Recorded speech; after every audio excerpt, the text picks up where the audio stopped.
as always, talking about accelerating this journey of becoming a key person of influence. And of course, look, becoming a key person of influence is pretty dependent on your ability to deliver value to your customers in the first place. That is not normally where people, I find, or certainly that are in my world, have the issue. So if you're tuning into this, it's probably because you're very good at what you do, you've got skills, talents, expertise, you're already running a successful business most likely.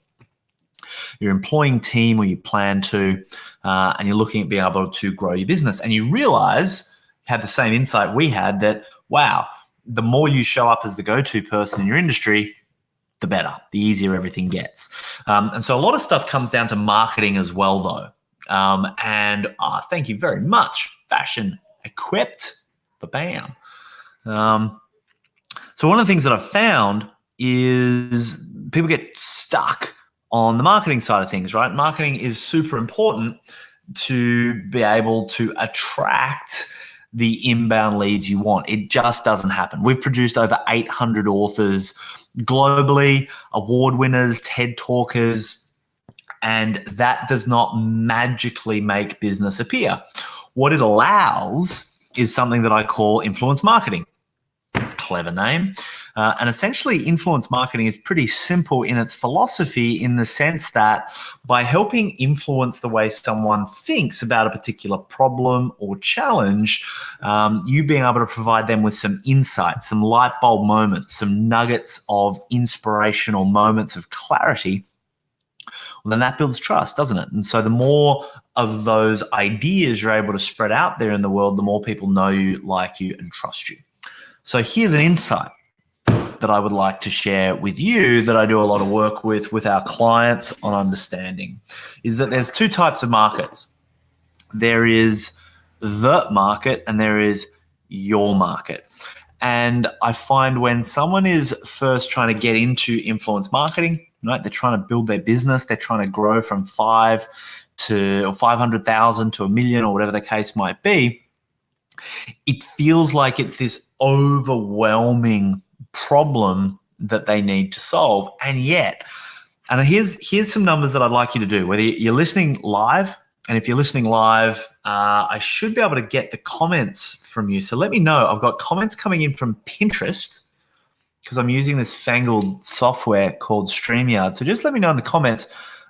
Hit me up with a comment so I can see if it's coming from Facebook, and I'll put it up on the screen as well, Facebook or not Pinterest, Periscope, or even YouTube as well. And of course, if it's the replay, I want you to think about how many clients do you actually need a week to thrive? How many clients do you need a week to really succeed? What is that, a year? For most of the clients that we work with, some of them are consultants, big projects. It might be 2 or 3 a year. Typically, because we do a lot of work with people to help them build out the value of their products and services that they offer, maybe 100, maybe 200 clients a year, right? So that's not a huge number. So if we go over to my trusty little whiteboard here, this is like Mr. Squiggle going on, right? So the mistake that I see people making is they are trying to target the market.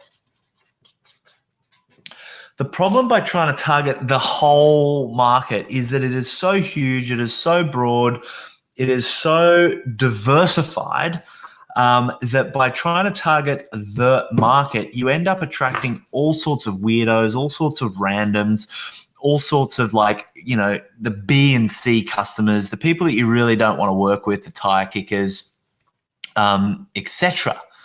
Right? And I'm just going to say, Peter here has the right attitude. See, that is awesome. Thank you, Peter. You're great.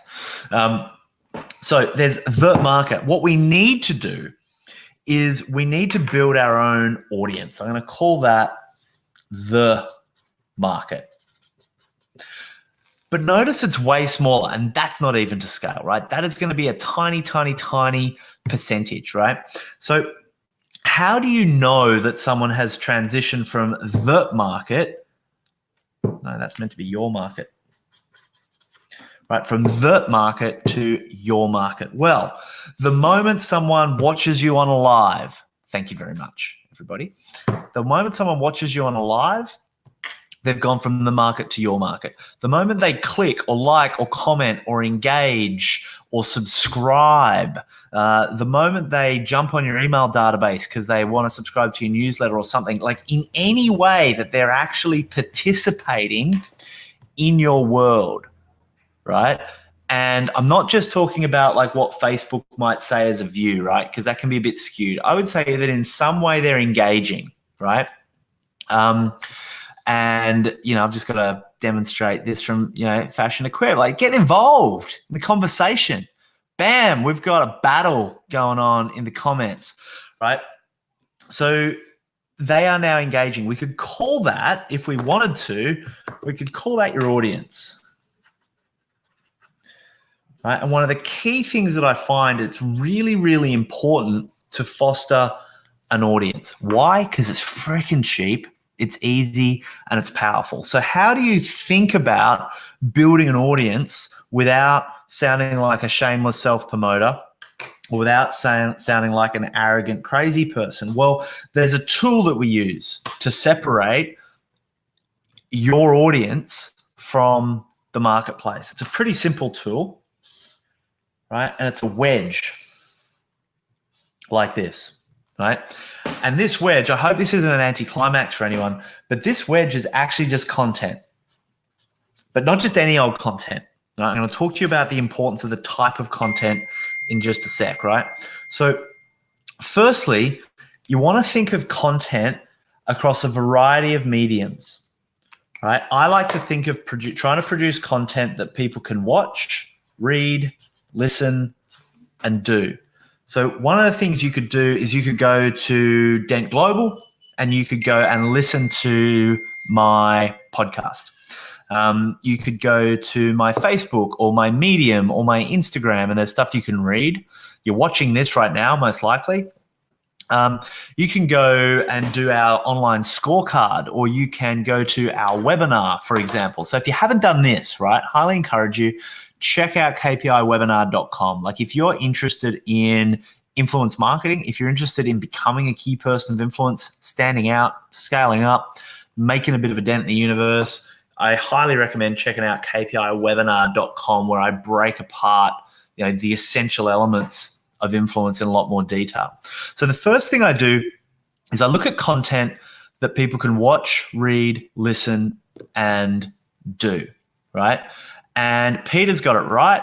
We then want a 7-Eleven for people, right? So that means 7 hours worth of content across 11 different touch points over time across 4 different platforms. But I'm going to go even further with this one, because if we start putting out that content, what that is going to do is that is going to create enough variety of mediums and enough volume of content. But the question often comes up, what kind of content? So I think there are 3 important phases of content that you need to create. The first phase is catering to the prospect that is really dormant, right? I'm going to call them problem. God, I have some prolific people trying to get hold of me. Problem unaware. Right, so these are the people that are unaware that they've got the problem you can solve. So if you've got a widget or a double flange FUFA valve or a product or a service or like whatever it is, and you're just like, God damn it, if just more people would recognize and own the fact that they've actually got a problem, then you'd have a massive market wanting to buy your stuff. They're problem unaware. Then we have some people over here that are what I call solution unaware. Now, solution does not mean, and I'm gonna eyeball you for this one. It does not mean your product or service. So let me give you an example of problem unaware, right? So let's say Someone's running a 5-person business. They're not taking home much cash. They've had a coach in the past that didn't work very well. They've tried some Facebook ads. It didn't go very well. And they just figure the business is hard, right? And they've just made that decision. And now they're just grinding, going to networking events, all that kind of stuff. So I'm sitting there going, far out. If they only knew, right? If they only knew that the thing that's actually missing is that just them showing up as a little more credible, as a bit more visible, as a bit more valuable in their industry, right? If they were showing up as the go-to person, well, then all those things would start working. They'd have more margin, they'd have more profit, they'd have more leads, they'd be making, have more fun, things would be better. But they don't know that that's what's causing the problem. Now, the mistake would be me making when I switch to solution unaware, right, is thinking, the solution is to do the Key Person of Influence Accelerator program. Duh. Doesn't work, right? I've gone, they're problem unaware, emu with the head in the sand, and I'm saying, hey, emu, buy my shit. It doesn't work like that, right? The monkey reptile part of the brain will push back. This guy's trying to sell me some junk. Get out of here. So it doesn't work. So absolutely, Peter is like nailing it and giving me the comments to be able to put up in real time. So the solution does not mean your product or service. Thank you, Peter. The solution is the vehicle, right? So follow me here, because sometimes people kind of get a bit lost in this, right? Understand that there are plenty of different vehicles to be able to get people from point A to point B. Could be a Porsche, could be a Hyundai, right?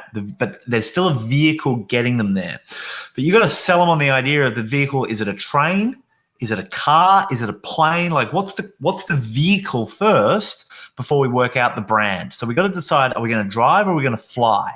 So my job is, if I want to take people from problem unaware to solution unaware, when I'm talking about solution, I'm talking about the power of being a key person of influence. That's the vehicle.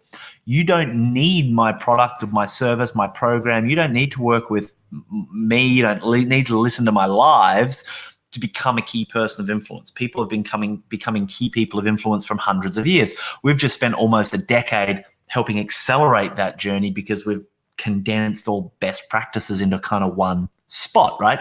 But if I can sell someone on the idea that the reason you're struggling in business is because you're not showing up as the go-to person, and that is the missing link, all of a sudden, and they get it, all of a sudden they become solution aware and they go, holy shit, that makes sense. Okay, I need to become a key person of influence. Bang.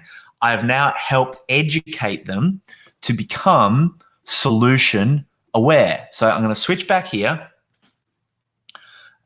right? So now they've got all these problems. I've helped, and I'm going to explain how to make them aware of that in a sec. I've explained the difference between solution, your product or service. Then now we get to the final step, which is vendor unaware, right? So here someone's saying, I don't even have a problem. I've tried it before. It didn't work for me. Here they're going, even if I wanted to fix that, I'm not really sure how to do it. Like, is it property? Is it shares? Is it this? Is it this? And then vendor is, who am I going to work with, right? So that's when you can actually start talking about your product or service. So when I'm talking about separating your market from the market and building an audience through content people can watch, read, listen, do, 7, 11, 4, by creating content. You want a variety of content, but if you want to be accessing the dormant market, you want to be creating content that helps people become aware of the problems that they've got. And one of the best ways to be able to do that is to be able to focus on symptoms, right? So a symptom is like the headache. What's the headache? What's the pebble in the shoe? What is the frustration that they're experiencing day to day, week to week, that they are acutely aware of, that they're lamenting to their business partner or their life partner or their board of directors or whatever it is, even if they don't know what's causing the problem, or even if they think they know what's causing the problem, but you know they're thinking about it wrong. So you want to lead with the symptoms that will capture their attention. That's the key. Then once you've got their attention by leading with symptoms, you want to either in the same piece of content or in different pieces of content, you can have a whole ecosystem of this stuff. This is where you want to sell them on the fact that planes are better than cars, or cars are better than bikes, or bikes are better than tractors, right? You want to sell them on the vehicle. So if you're a property guy, you got to sell them on the idea that property is better than shares, and you'll have reasons around that. If you are a business coach, you're going to sell them on the idea, that systems are better than branding or whatever it is, right? So you've got to kind of get people to go, right, I believe in your vehicle, right? The best way to be able to do that is essentially just to be able to share the logical arguments that you've learned that helps them understand that new vehicle. And then finally, and this is, by the way, the last one is the smallest amount of content. You can produce content specifically talking about your product or your service more specifically, right? And I find if you've got, I would say, 60% of your content problems, 30% is about the vehicle, and 10% helps people understand more about your product or service in that order. And ideally, if you're structuring your marketing in a way whereby people are only experiencing this content once they've already got plenty of this content and this content, so it doesn't appear selly, that's when you've got yourself a great little ecosystem of influence. So let me just switch back to this here. I got a bunch of questions coming through as well. Oh, I got a few people. Thank you, Christina. That's kind of cool. Going to watch this again on replay, so that's super cool. Appreciate that. Peter's going to save it for later. Peter also asked the question, are you a key person of influence?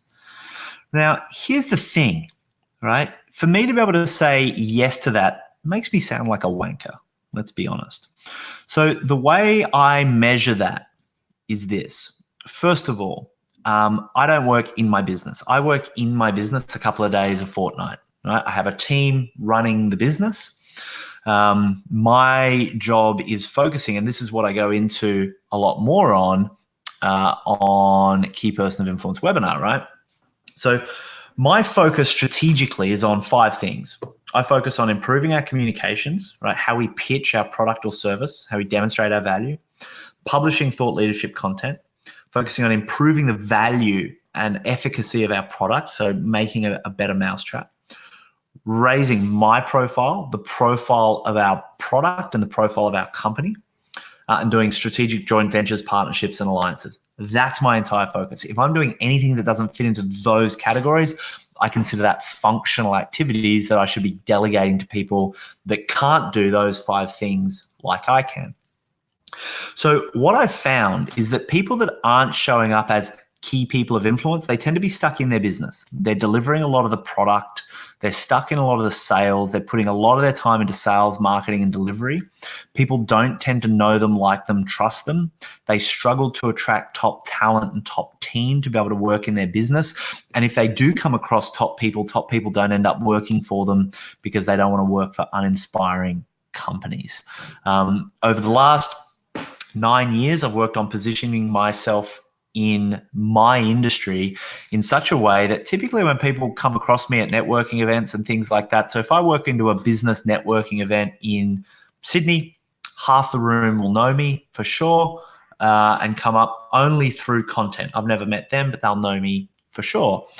We attract team. We attract clients. People see we're an award-winning company. They look at the brand that I've been able to build. So all those key metrics, I'm not stuck in my business. We attract heaps of inbound clients through platforms like kpiwebinar.com, stuff like that. I don't do any sales myself whatsoever. Haven't made an actual sale transaction in 5 years or so because I can focus more on that bigger picture strategic stuff. So the answer to your question is yes, I am, but I have the metrics to back it up. I have the life experience, I suppose, to be able to back it up as well. And so you kind of want to be auditing. I would encourage everyone listening to this stuff to kind of audit your own experience of your business. Are you working in it or are you working on it? Are you oversubscribed with inbound opportunity? Do you attract great team that want to work with you? Is it easy to partner? Is it easy to, work with the media? And if the answer is no to those things, you're not showing up as a key person of influence. And my promise to you is that if you're already good at what you do, it's a packaging problem. It's not about skills, talents. You don't need to do Facebook Lives to be a key person of influence. You don't need to be an extrovert. There's a process for it. And I talk about that process in kpiwebinar.com. And that kind of comes to the end of my time. I can't try and keep these to 20 minutes. We've covered some stuff. And look, I want to say thank you so much for tuning in. Right. And thank you so much for the comments as well. The Facebook loves that. We've got like a little war going on between like Periscope and Facebook, which is super cool. If you want to get into broadcasting like I am, check out StreamYard.com coupled with a program called Restream. Works really well. So, ladies and gentlemen, thank you so much. Yep. Bye, Peter. Thanks, Peter. You're awesome. And as always, ladies and gentlemen, be brave, have fun. Let's go make a dent in the universe, hey? Let's do it.